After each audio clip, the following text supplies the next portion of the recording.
chin, smile. Hello, everybody. Welcome back to Music Meltdown. Well, I do this every video now.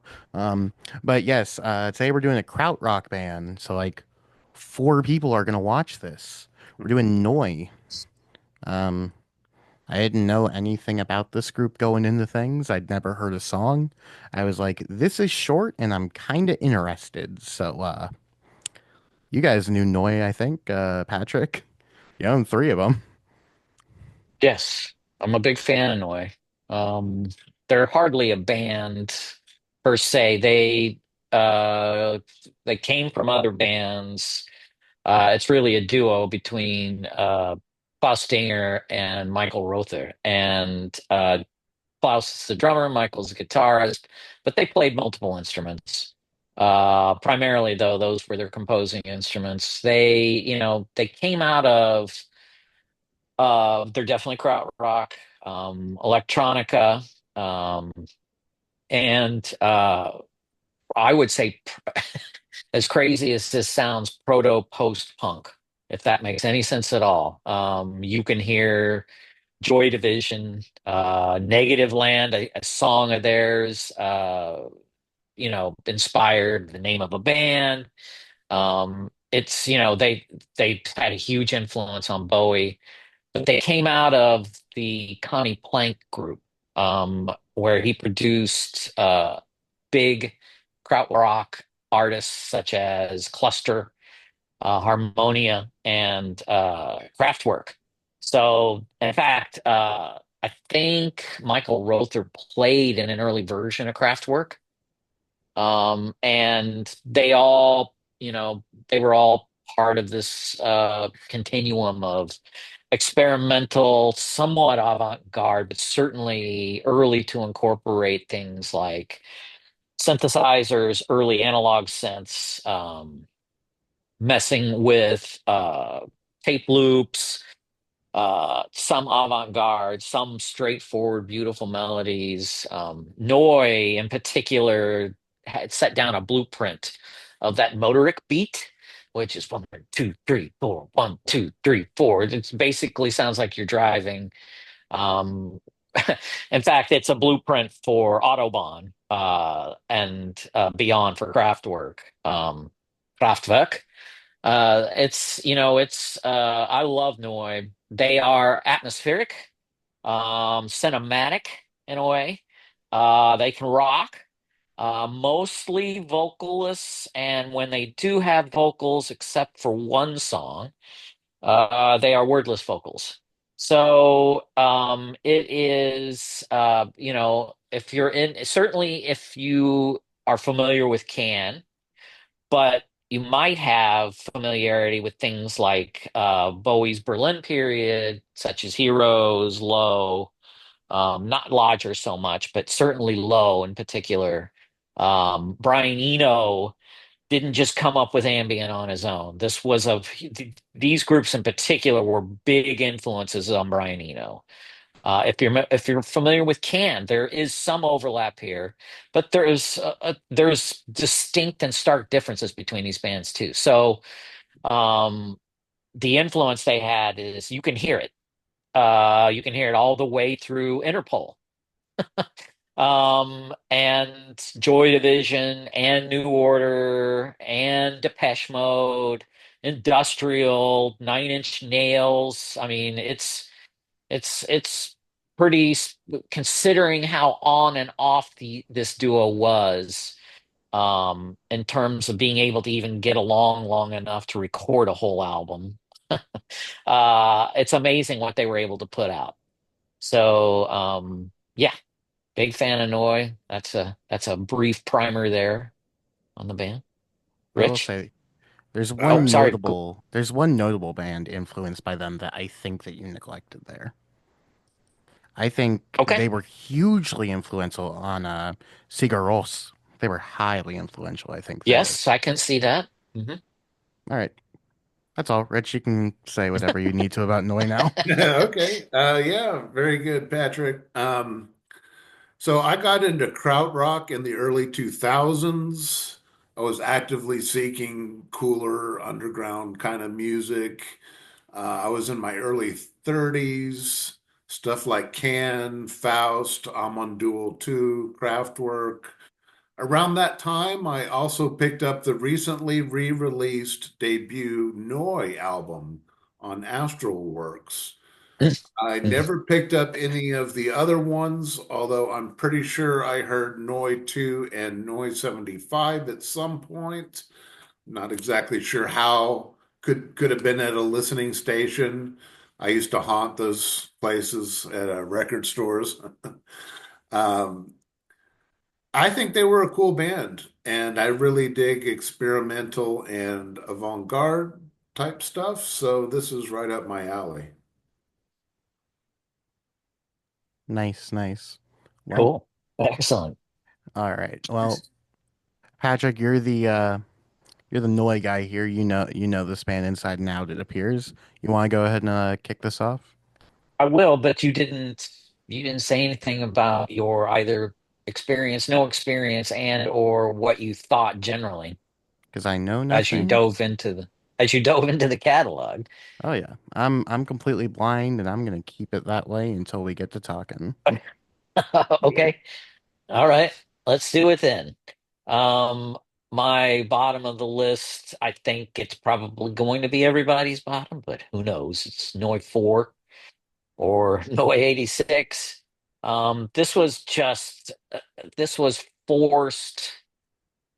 This was a forced effort from Rother and Dinger, and they just really, after 75, they just never really could get along very well. This album is really disjointed. I think didn't wasn't it Rother that went back and cleaned this up and resequenced it for 86? So it's really, it's his stamp. Dinger even passed away, I believe, while Rother was doing that. I I don't think this album really was intended to be released. I think I don't know. I just think it suffers from this disjointed attitude, the fact that they just were constantly at odds with each other and their approach to music. I can sort of understand they were trying to update that motoric sound, but with, certainly synthesizers at this point had just it expanded, and the technology had improved to the point where sampling was primary during this failed effort back in the studio in the 80s. And I don't know if they just were trying to follow the sounds of other bands, or it was so confrontational between these two, such a, a friction-filled environment that they just could not get a sound, the famous noise sound together. Or I'm not even sure that they wanted to do this. I don't think Dinger ever wanted this released. There are some tracks I do sort of like. Um, uh, Dancing is one. Wave Mother, I think, is decent, but all in all, I just don't have much to say about this because it just doesn't sound like it was even a cohesive enough project to release to the general public. It almost sounds like they were like I'm giving a middle finger to their fans. It's a disappointment for me. I'm just not a fan of this at all. All right. Well, yeah, I think that that is probably the conventional choice, putting Noi 4 at the bottom, and I have indeed done that. Noi 4, we're talking about the version released in 1995, the first version. Um, but I have an unconventional view. I was surprised by how much I liked this album, considering its reputation.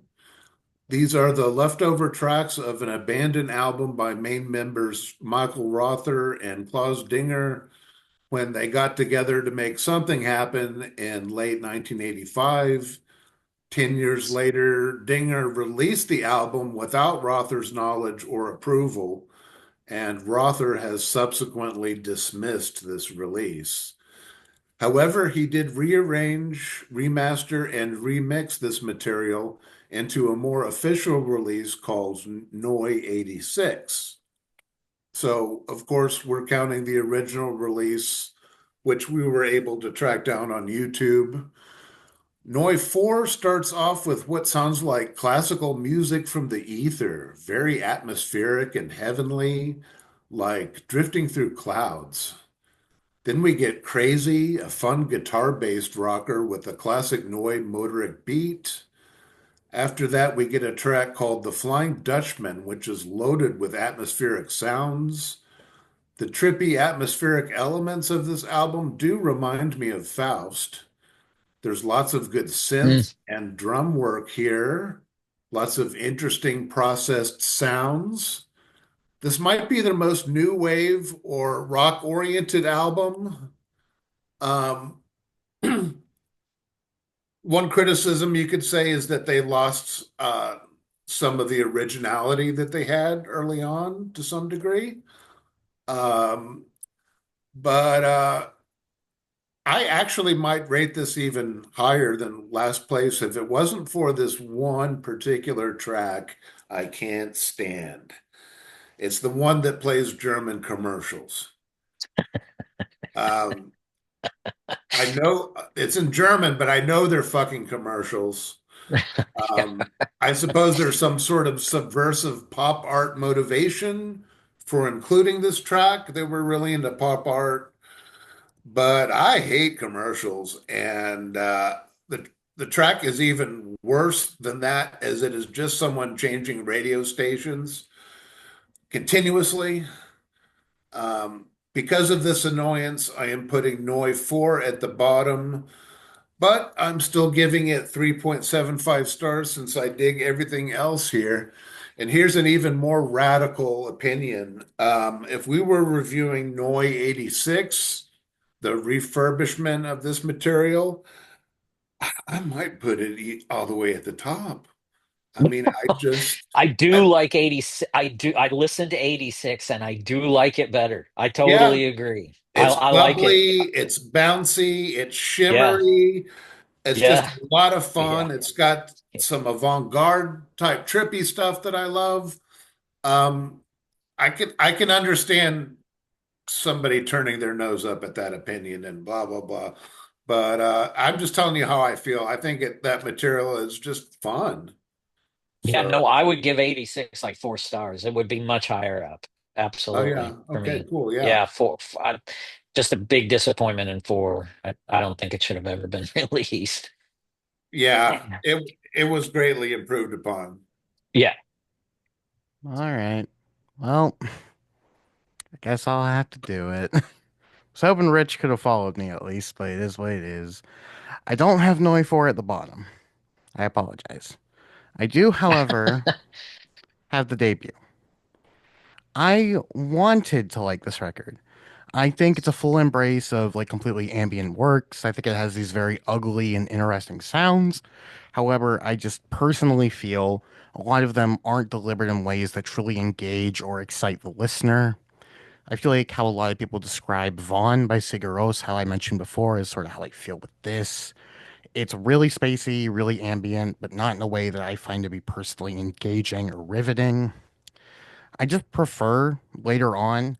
They still do the more atmospheric, the more sort of out there soundscapes, but I feel like they're a lot more digestible. They're a lot more rooted in like not necessarily traditional music, like I was saying with Black Midi, but there's more substance to it. There's more going on to really gravitate you to the listening experience. I think track three was a very good example of that, and I'm not going to try and say it because I don't want to embarrass myself.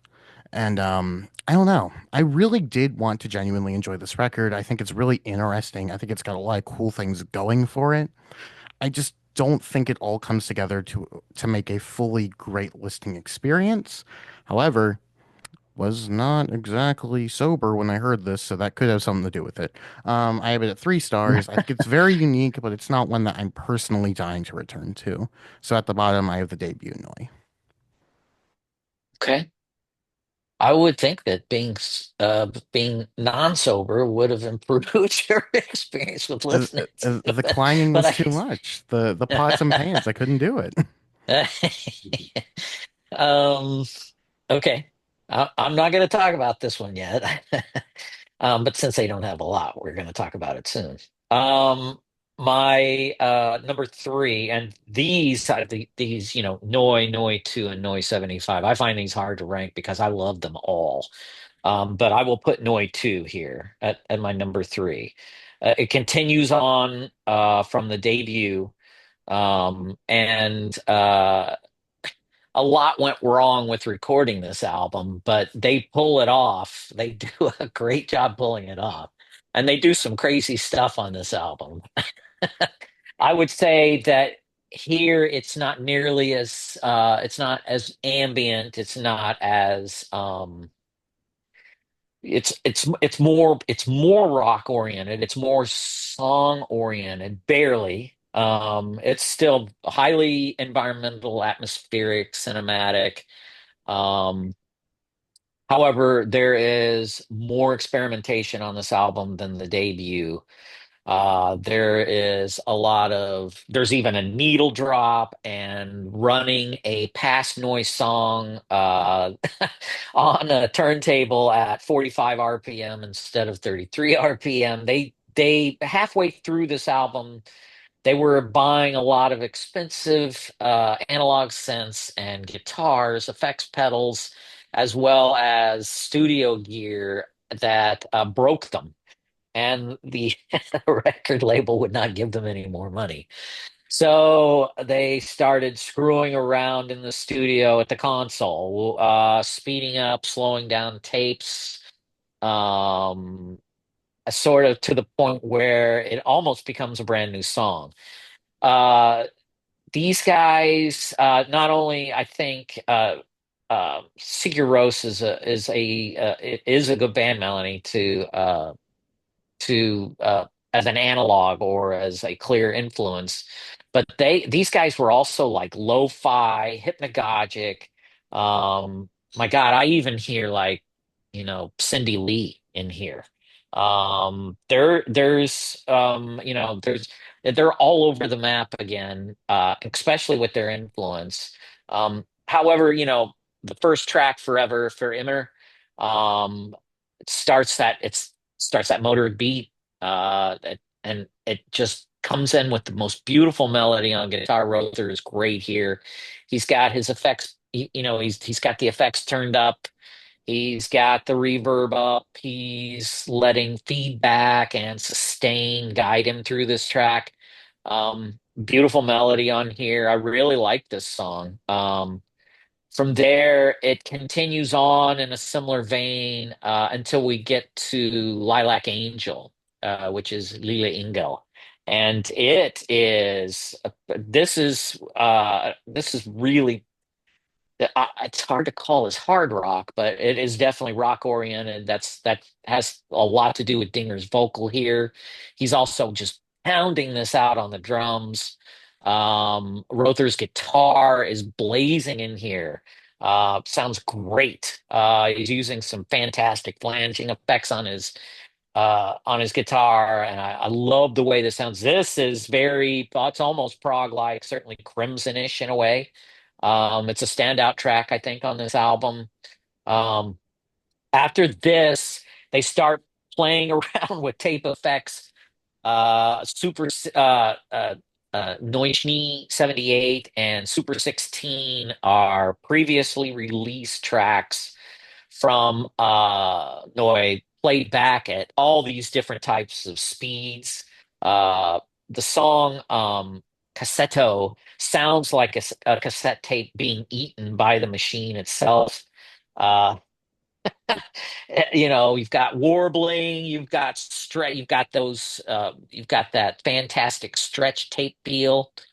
Another band that just came to mind here that I think that Noi 2 in particular was a big influence on is Boards of Canada. I definitely hear Boards of Canada in here throughout this album and some on the debut too.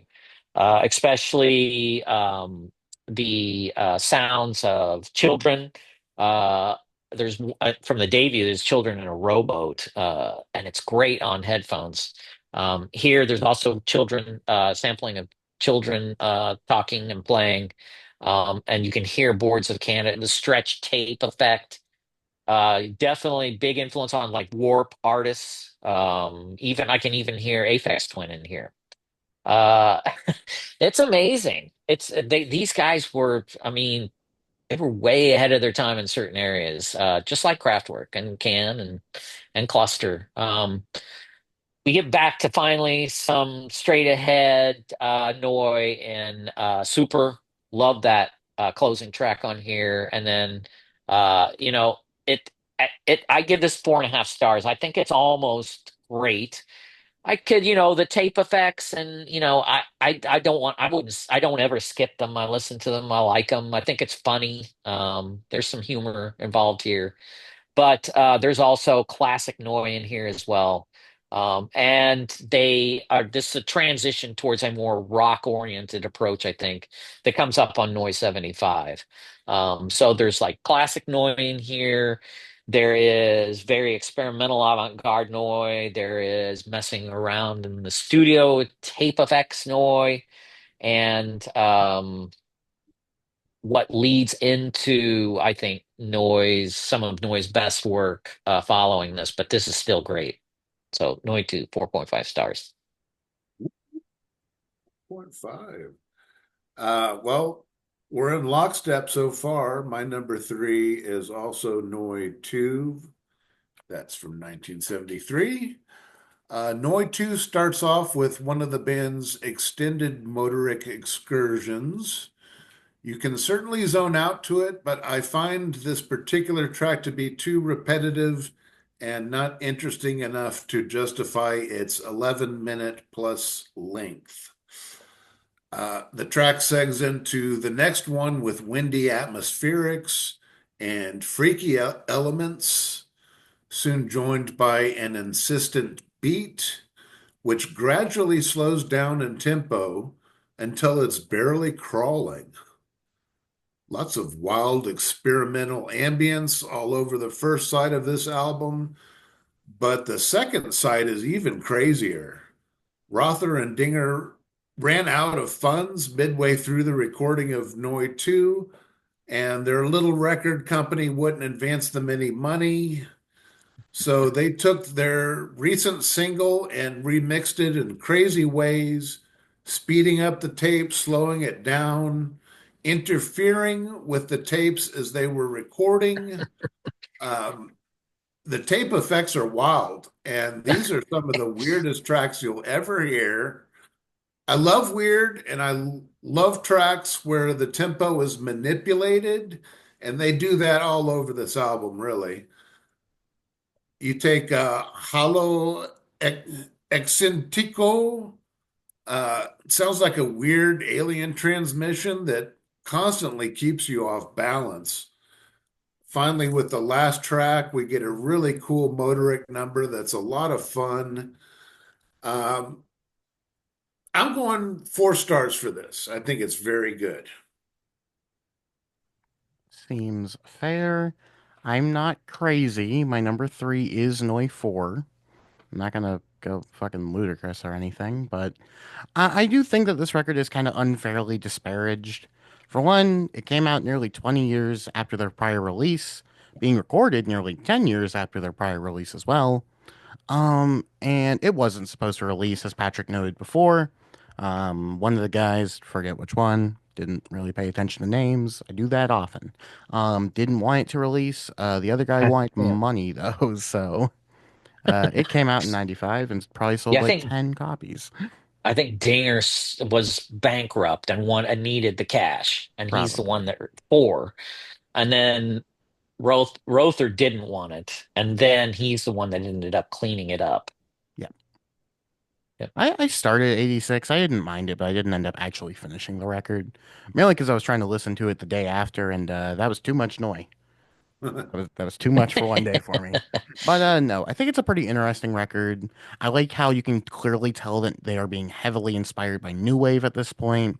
You're getting a bunch of those different synth sounds and styles bleeding into it, but at their core, they are still like a krautrock band, so it's very avant-garde and very sort of weird in what they're doing. You have some more rocking spots, which I generally like when they try and do more like straight ahead rock songs relative to what they do, obviously. They aren't fucking Led Zeppelin or something, but you get the idea. But yeah, I think the main issue is it's just way too long. It didn't need to be an hour long. A lot of them just sort of meander on, and it's a bit repetitious. I do think it's fairly interesting, and I think it would have been cool to see them potentially do another record after this. However, considering this was barely finished in the first place, probably better off that never happened. I'm at a high 3 stars. I think it's decent. I think it's got some cool elements to it. However, I just don't think it really properly comes together to make like a truly great record. But my number three, Noi 4.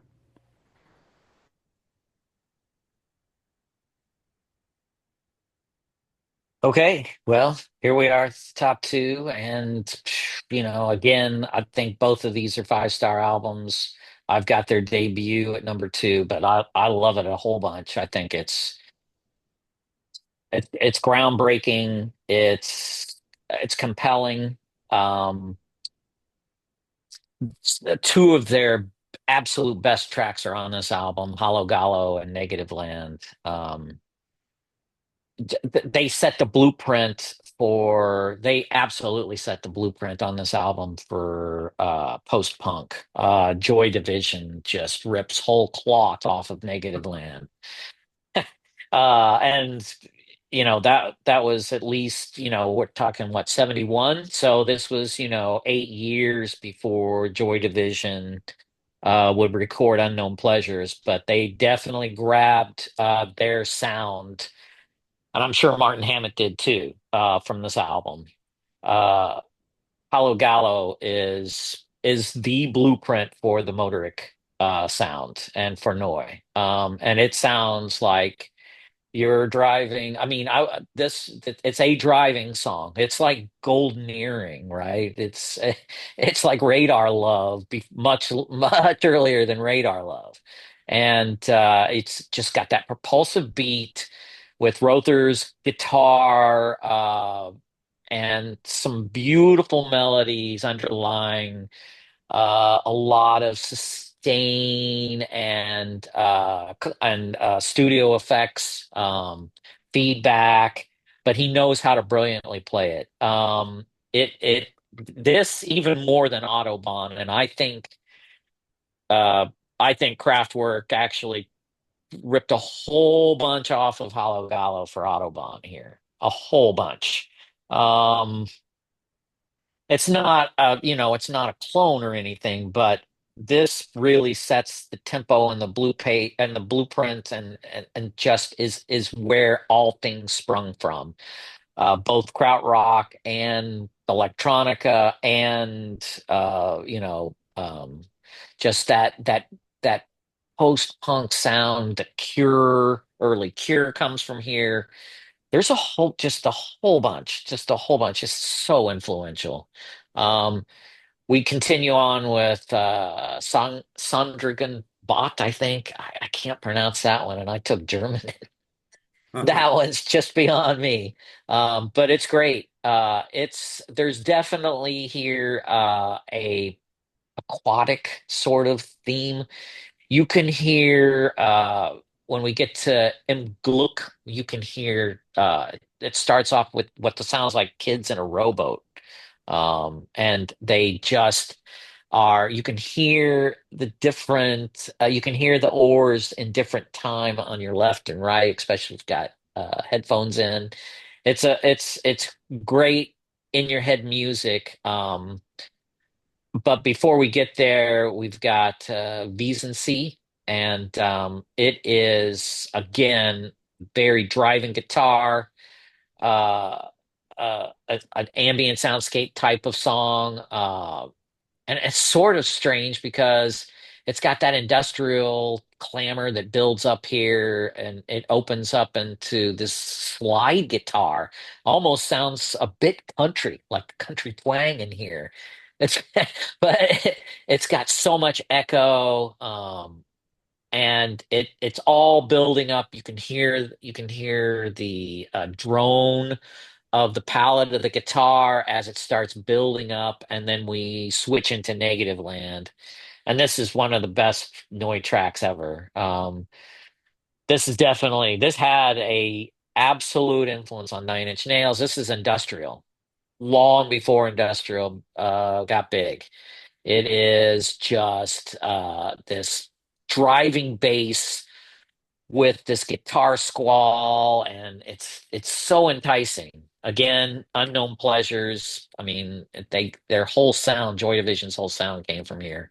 Um, it's dark. It's got that throb of the bass. Really love the hypnotic percussive beat here. It's basically, Noi is nothing more than that motoric beat and what kind of textures they can put on top of it. And here it's done to great effect. All those stuttered cadences and the opening chords. It's just a mix of a whole bunch of sounds and textures, and I love it. This is what ambient is all about. This is this their whole they set up their whole modus operandi from here on out from this album. I think it's a wonderful album to listen to. Absolutely nothing in here should be skipped from front to back. It's just a wonderful, wonderful long piece of different soundscapes that are just totally enthralling. I love it. And it's a great headphone album. It really is a great headphone album. Um, All Number right. two, but I love it.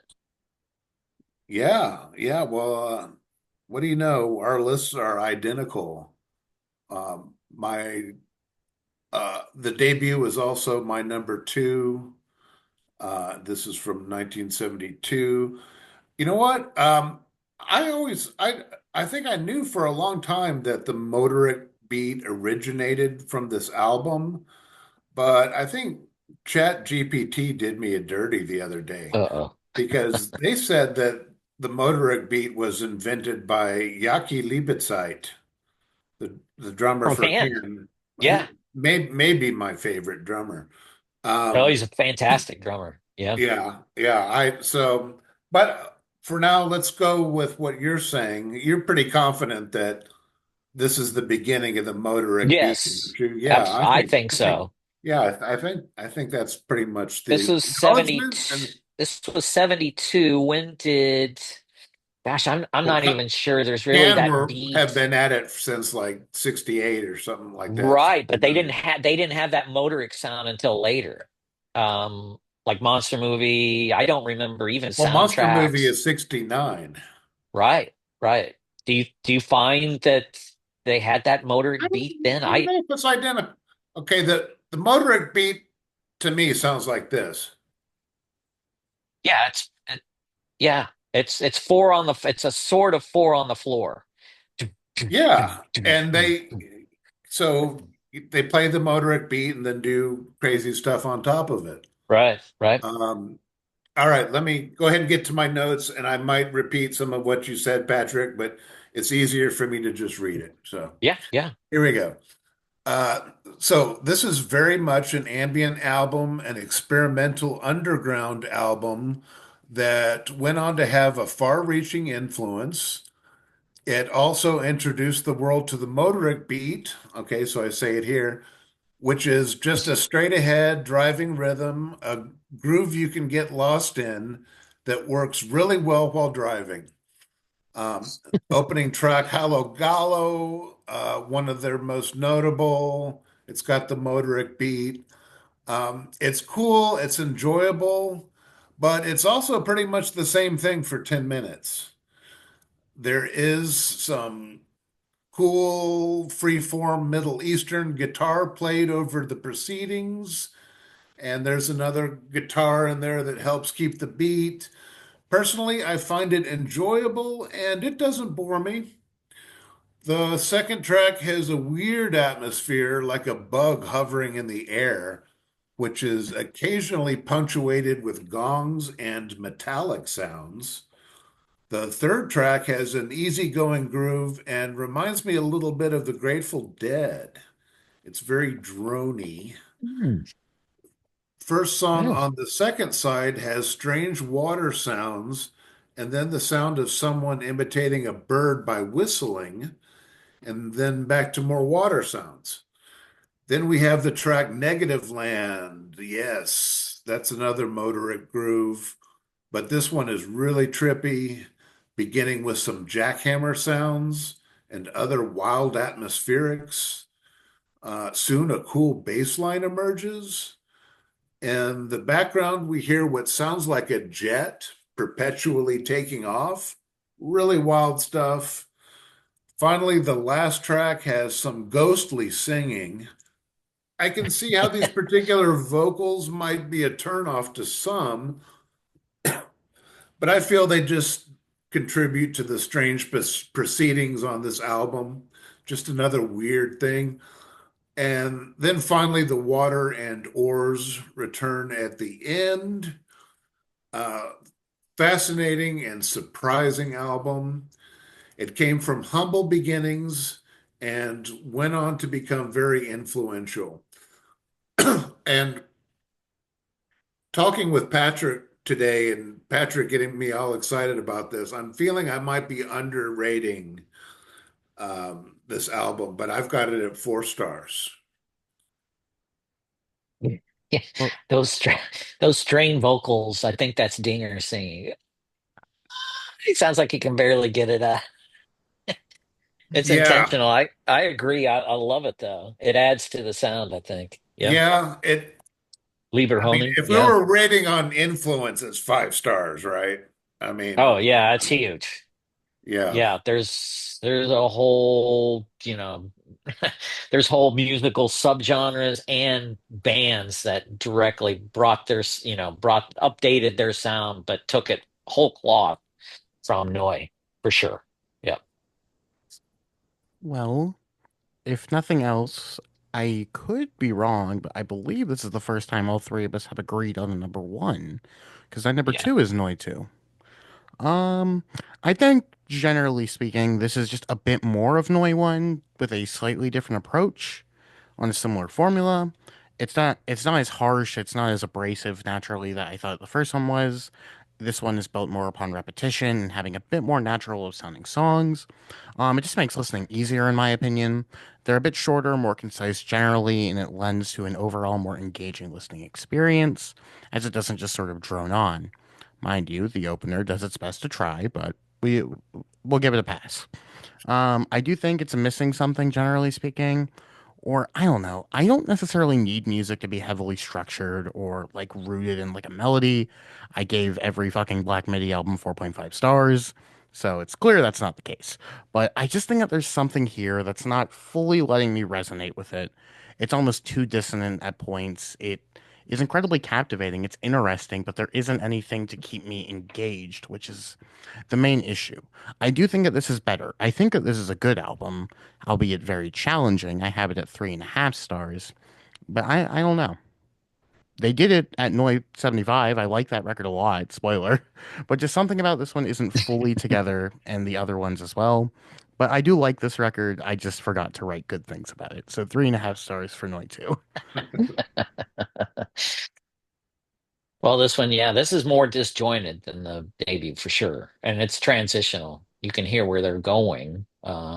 Even though they took a big break, I think, because this one was 72, 73, and then they didn't get back together for a couple of years until 75.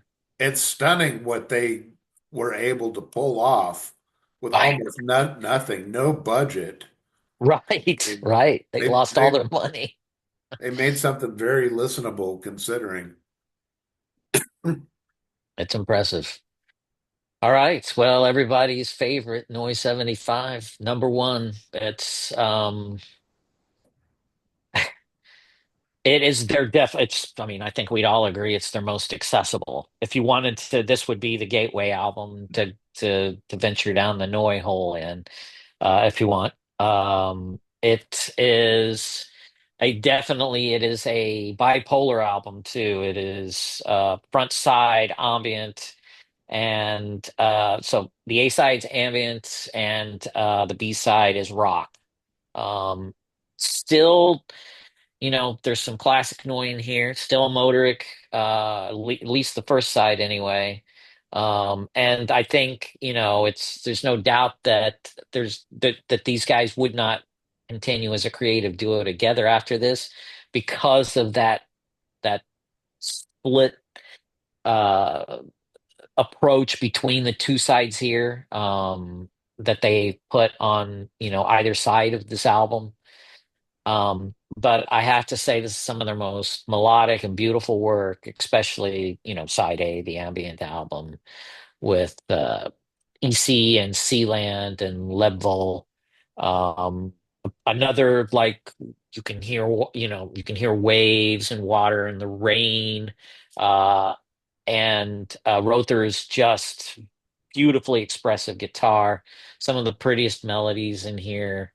It starts out, it fades in and it starts out where you can hear rain pouring, and then his guitar with it sounds like he's going through an echoplex, and just this beautiful, just these sweet chords coming over the top. It's gorgeous. It's none of the songs on here I think are too long.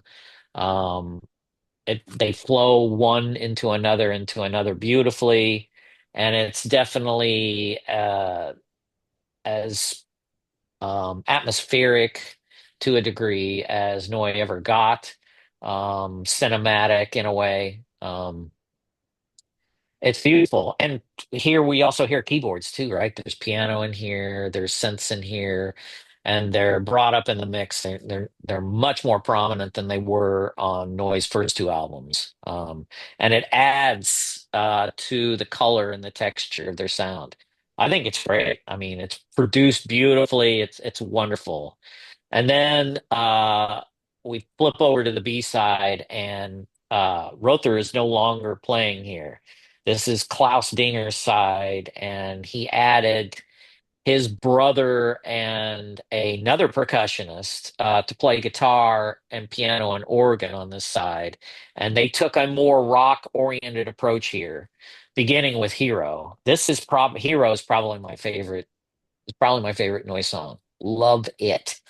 And Hero to me sounds like, I mean, Bowie. This is all.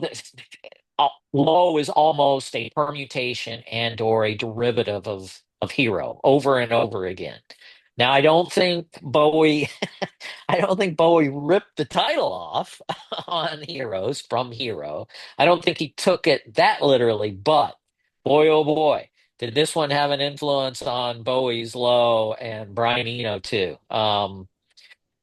It's basically a really propulsive driving beat. It is, again, it's a rock song. This side is as rock as Noi ever got, and closer to Can. This sounds like it could be a Can album. Uh, these last three songs on this side, and I love the way that Klaus Stinger is singing on this song. And you're just another hero driving through the night. It's great. I love it. It's very compelling. Uh, Riding through the city, trying to lose your mind. It's great. It's his vocals are sort of, they're in the back a little bit in the mix, but they're there, and it's just it's so catchy. This song is so great. I love this song.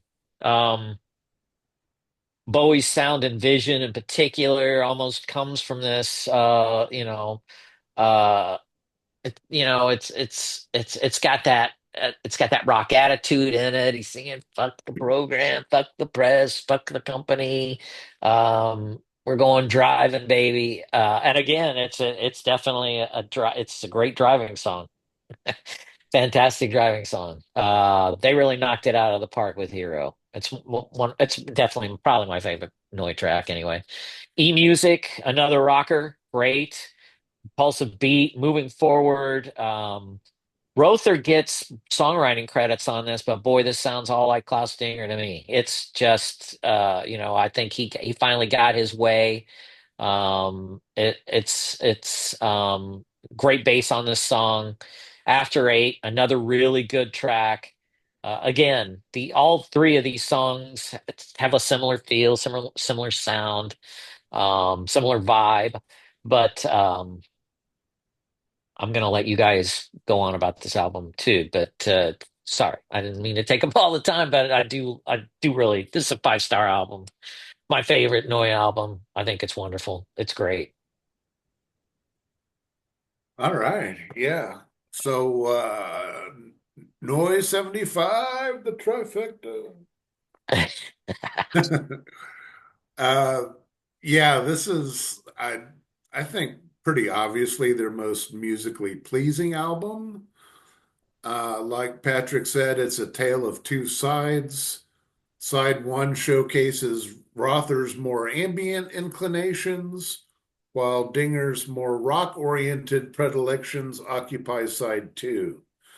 Now, if it was up to me, I would have switched those sides. I would have put the rocky side Mm. first and the come down second. That's my main beef with the Stooges album. We Fall is right in the middle of the fucking track list, belongs at the end. That's my opinion. Right. All right. Um, Iggy Pop, by the way, was a big Noi fan. oh, yeah, I think I may have heard that. Yeah, Yeah. love Iggy Pop. Um, so the album actually begins with a little piano, then immediately launches into a Motorik number sporting delightful synths and sequenced synth patterns. The rest of side one is more subdued with thunder, rain, ocean waves, gorgeous minimal piano, and even some lyrics in English gently sung Yeah. by Claus Dinger. Side two kicks off with some rock guitar and what turns out to be a really cool song with some cool chord changes and some pretty unhinged vocals. Damn. Um, I love them. yeah. Then we have another Motorik number, which isn't the most interesting. You can definitely zone out to it. And the final track is sort of an electro punk number that drives straight ahead until it pulls off the highway and goes into a few interesting directions at the end. There's some excellent stuff here for sure, but I don't know. It's as creative and influential as it is. Um, I just can't call it excellent. I'm sorry, Patrick, but I am at 4.25 stars. Very, very good. That's fair. I guess I'll be the side one cooldown here. I'm not quite as hot on this as you two. Well, actually, I'm probably relative to Rich. I think that this is like far and away their best record. I don't even think it's close. Noise 75, like I say, it's far and away their best. You get more of the repetition and unique sounds added to the atmosphere. It's starting to remind me a ton of like we've been saying, Zigguros. You get a ton of post-punk. You definitely hear stuff like Television, except actually being kind of good this time. It's definitely somewhat hunk adjacent in the rock half that you guys are describing, which I really like. You get the rhythmic elements. You absolutely hear that sort of like driving guitar rhythms that you'd later get on stuff like Joy Division, Television, the Feelies, records like that. The synth work is really excellent. I think it provides a great atmosphere and it's a really just great sound. The drumming across the record is a real highlight. I never really noted it beforehand if it was even there, but I loved the drumming across this record. I think it's really cool. The track listing comes across a bit disjointed. No shit. based upon how the sides are described. And I would agree with Patrick. I feel like I would much rather deal like the more abrasive, like the more punky stuff in the first half than like slow you down and have like that nice descending with the ambient side. I think that could have been a really cool cut. But That was yeah, it's the rich, but best. yes. Yes, That spoiler. was me, damn it. Oh well, fuck. Okay. And fucking Joy Division ruined music in '79. Your point? Oh I don't God. fucking know. Oh That's Lord. for another day. That's for that's for next week. That's for next week. But it's the best of everything the band does. I'm at a very strong four here. I think it's very strong. I don't know. I wanted to like Noi more than I did, but there was like a certain ceiling I hit with them. But still, I think that this record was well worth doing the dive. And despite my scores not being too high, I did enjoy this more than it maybe seemed. It's just, writing positivity is hard. So, 4 stars, my number one. Noise 75.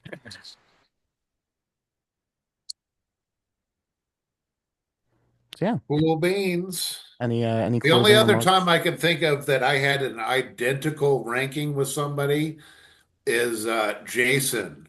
Our Guns N' Roses ranking is completely identical, except I love them and he hates them pretty much. So Well, and how many albums do Guns N' Roses have? Technically off the six. top of my head, six. Okay, well, that's yeah, that's a much, it's twice, well, almost twice the size of the Noi catalog, and to be in lockstep and to have, opposite, you know, likes on on Guns N' Roses. That's pretty wild. So did he? Was Appetite for Destruction the top? Yeah, that was the top, and I gave it a five. He gave it like a 3.5. I think Oh, he we got went that I think high. he Okay, got the well, good on that one. But that was the only right, good one. And and I I think can we see both that. had That's Chinese that's close democracy to at the glam. bottom. Well, Yeah. we both kind of don't like that one, actually. So, Well, it's fucking Guns N' Roses. Who cares? So oh, I love Guns N' Roses, damn it. they're fine. I don't mind them. So yeah, any closing remarks on Noi Nope. here? Love Noi. I would say if I had to recommend a krautrock band to begin with, it would not be Noi. It would most likely be Can. Um, and Noi 75, the other two big Connie Plank bands, Kraftwerk is almost different.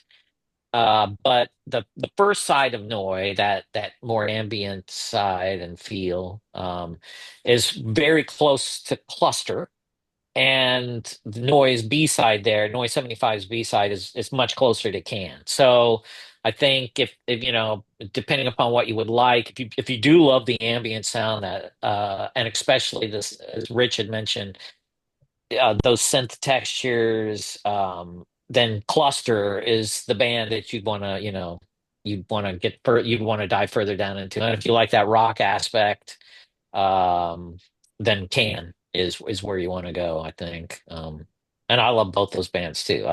If you I want like to, this whole movement. yeah, if you want to get into krautrock, you really got to hear all this shit. Yeah, yeah. And it's I think it's much more diverse in sound than people give it credit for.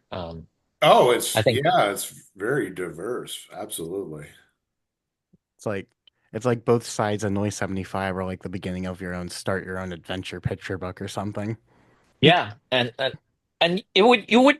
I think 75 is accessible. I do think that if you wanted to start with 75, that would be a an approach. I think that would be pleasing to most people anyway. I'd agree with that. Well, that was Noi. For the 17 people that watched this video, I'm glad that you hopefully enjoyed. And yeah, there you go. We did a krautrock band. Woohoo.